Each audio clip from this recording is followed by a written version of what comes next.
What if I told you your houseplants are quietly tracking your spiritual strength every single day? I mean this in a symbolic and practical way. Plants respond to light, sound, chemistry, and care, and those reactions can mirror shifts in your energy. In many traditions, these signals are seen as reflections of your inner state, while scientists point to the ways plants sense vibrations, chemicals, and human touch. I first noticed it when a plant in my living room began thriving right after a major breakthrough in my life. For each plant, I'll show you a simple test you can try at home, what it might mean spiritually, and a grounded reason it could be reacting. And the first sign might appear when you spot unexpected blooms.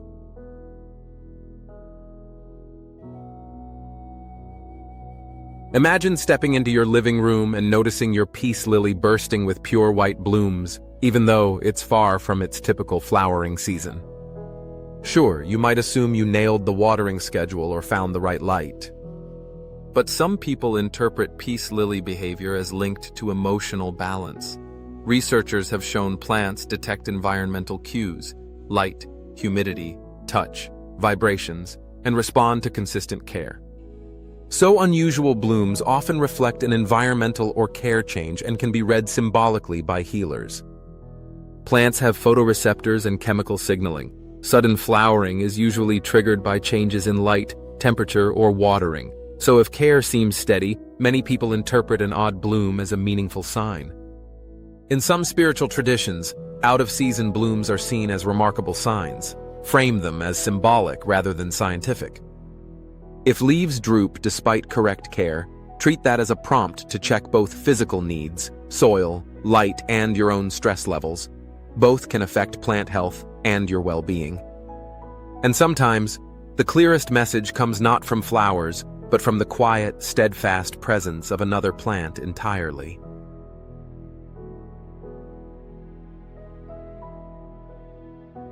In some traditions, having a snake plant standing tall by your doorway isn't just decoration. It's seen as a quiet guardian. You might already know it for its air-cleaning qualities, but here's something practical to try. Counting new shoots is a useful care habit. Unusually rapid, healthy growth can signal the plant is thriving. People interpret that thriving as a symbolic reflection of protective energy. Snake plants are resilient succulents with specific growth cycles. Large, fast growth usually means the plant's environmental needs, like light, pot space, and water, are well met. Many spiritual systems read robust growth as a sign of stronger protective boundaries in your space. If you want to test this, note your plant's normal monthly shoot rate for 2 months, then watch for sustained deviation. And if it happens, check care conditions first. Sometimes the signs you notice aren't just in growth or form, but in subtler qualities you perceive over time, like when the air around a plant begins to carry its fragrance in a way you can't quite ignore.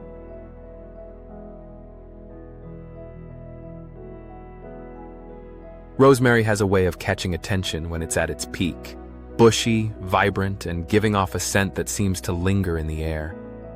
Rosemary's scent, longevity, and fullness have long been linked to mental clarity in tradition. Modern studies also show rosemary aroma can affect alertness and memory.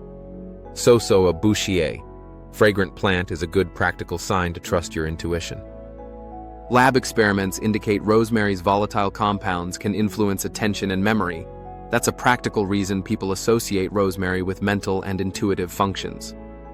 Because scent intensity changes with humidity, airflow, and pruning, it's worth ruling those out before reading the plant spiritually. If your rosemary becomes denser and more fragrant around you, consider it an invitation to practice trusting gut impressions. Then test those impressions in small, safe ways. When you start paying attention to these cues, the next step is noticing how certain plants don't just sharpen the mind, they can completely shift the emotional climate of a room.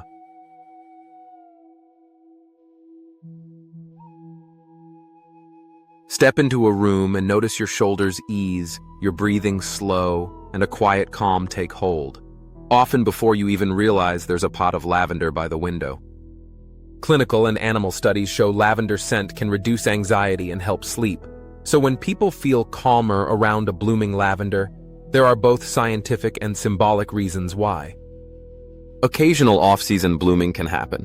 While some people read it as a sign your space is unusually calm and balanced, botanically, it's often due to microclimate, light, or pot conditions. In ancient healing practices, lavender was valued for restoring body and spirit, and modern aromatherapy still uses it for relaxation and restfulness.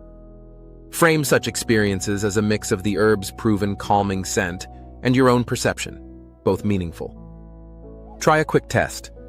Spend 5 minutes alone in the room with lavender and note how your breathing and mood change, then compare to another quiet room. From here, we explore a plant that, when burned, carries its influence not in color or scent alone, but in the way its subtle signals travel through the air.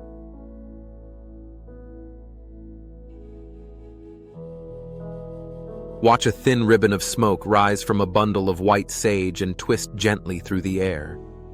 Smoke patterns are shaped by air currents, humidity, and the dryness of the herb. The ceremonial meaning, read by many cultures as a signal of clearing, is symbolic and useful in ritual practice, but the smoke's shape alone is not a scientific indicator. Burning sage releases aromatic compounds that can impact perceived air quality. Rituals around smoke are culturally powerful tools for intention setting and focus. In many ceremonial traditions, white sage is a sacred tool for marking transitions, refreshing a space, and centering attention.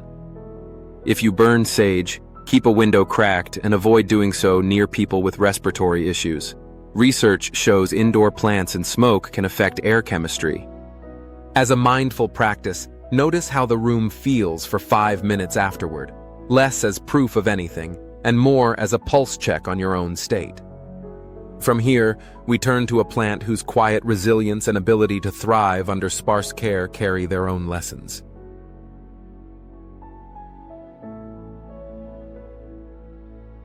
Aloe vera is often seen as a living emblem of renewal, storing strength in its thick, cool leaves. Aloe's survival strategy is to store water and thrive on low care. Spiritually, it's often read as healing energy, but biologically, it's drought tolerance and succulence. For thousands of years, it's been used to soothe burns, nourish skin, and support wellness, earning a reputation for resilience. Practical test. Healthy pups and thick, translucent leaves indicate the plant is thriving. This usually reflects correct water, light, and potting, and is why people read it symbolically as healing strength. If it truly needs less water and still looks full, celebrate that as a sign you've either created a consistent environment or that your attentiveness to its needs is working. There's value in both the plant's biology and your care rituals. Make a simple note each week of leaf firmness and pup production. Tracking small changes increases attention and makes the mirror reading more meaningful.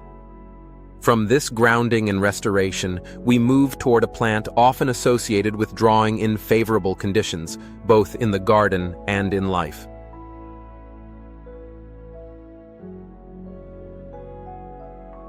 In many cultures, holy basil has a long cultural role as a sacred, protective plant that people associate with abundance.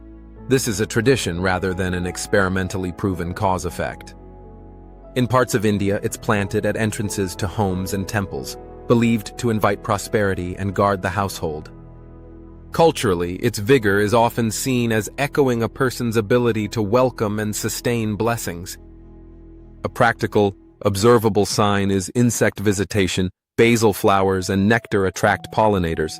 A buzzing basil is simply healthy and supported by good light and soil, and gardeners often read that as a sign of flourishing energy. When your basil is abundant, treat it as both a practical sign of good care and a culturally meaningful symbol of abundance. Use it as a focus for gratitude or manifestation practices. If your basil is buzzing with pollinators, note one small area of your life where you'd like more growth and set a tiny, practical intention. Keep an eye on these patterns. They can feed into a bigger picture of what your plants may be symbolically telling you about your own state.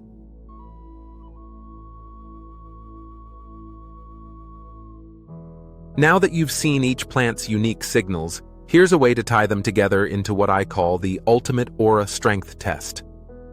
Count how many of these plant reactions you observe. Treat the result as a mirror for how in balance, stable, or flourishing your environment and routines feel, not as a lab value. Note: plants respond to care and environment. If you expect a certain result, you may notice signs that confirm that belief. To keep it useful, log observations for 30 days before interpreting them. The goal isn't to compete, but to build awareness of how your surroundings shift over time. Pause the video now and do a 30-second check on your plants. Comment which plant surprised you most, and one small change you'll make after observing it. Your insights might inspire someone else watching. There's also a more ambitious practice that carries this idea into a single, concentrated setup you won't forget. Here's the shocking bonus revelation. If you try an experiment with several plants, do it in a well-ventilated room and watch for allergies or mold risks. Plants can change humidity and VOCs, but they don't automatically amplify aura. They change microclimate and atmosphere, which many people experience as subtle shifts. Recent reviews suggest houseplants alone don't reliably improve indoor air quality in small rooms. Any benefits are likely combined effects of plants, ventilation, and human habits. Some people report changes in dreams, mood, or timing of events. This is anecdotal. Treat it as part of a personal experiment you can track. If you try it, keep a simple daily log for 30 days. List plant behaviors, your sleep quality, energy levels, and any respiratory symptoms. This turns a symbolic test into a mindful, low-risk experiment you can observe for yourself. As you pay close attention to these patterns, you may start to notice your plants reflecting more than just their care routines.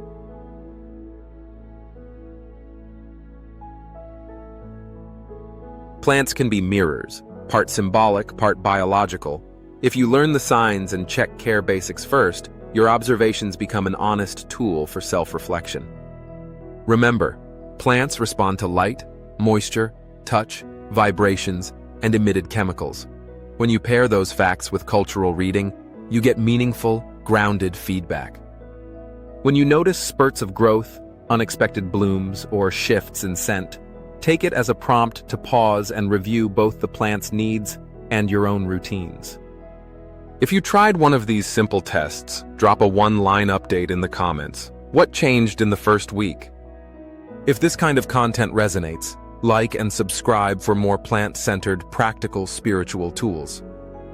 If you or someone in your home has asthma or severe allergies, consult a clinician before burning herbs or radically altering indoor plant counts. Thanks for watching, and I'll see you in the next video.